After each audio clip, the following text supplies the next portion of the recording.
Bismillahirrahmanirrahim. Elhamdülillah ve salatu ve selamu ala Rasulillah amma ba'd. Hormatly musulman bir tugandar, Qur'an-ı Kerim'de jaratgan Allah Taala Al-İmran suresinin 130.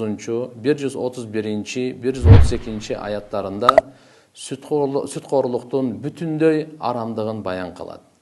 Ya eyyühellezine amanu la ta'kulu riba ad'afan mudha'afa wattaqullaha leallekum tuflihun. واتقوا النار التي أعدت للكافرين وأطيعوا الله والرسول لعلكم ترحمون.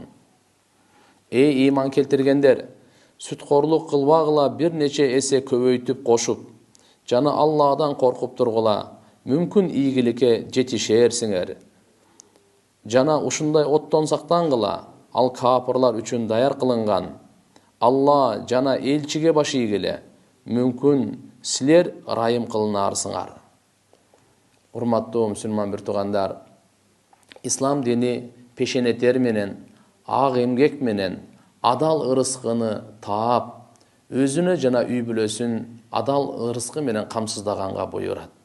Кандай уурулук менен, жалган сүйлөп, бирөөгө жала жаап, каракчылык менен, ошондой эле ушундай арам кылынгандай эле сүткорлук менен дагы акча тапкан арам.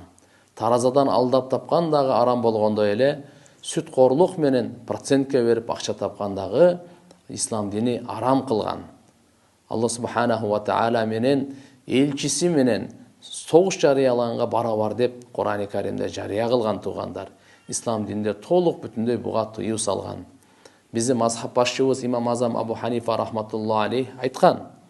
Бул аят Кур'ан-ы Керимдеги эң кооптуу аят. Анткени Allah момун бенделерине эгер алар Алла арам кылган нерселерден четтебесе, капыр пенделер үчүн даярдаган дозок отун убада кылат дейт.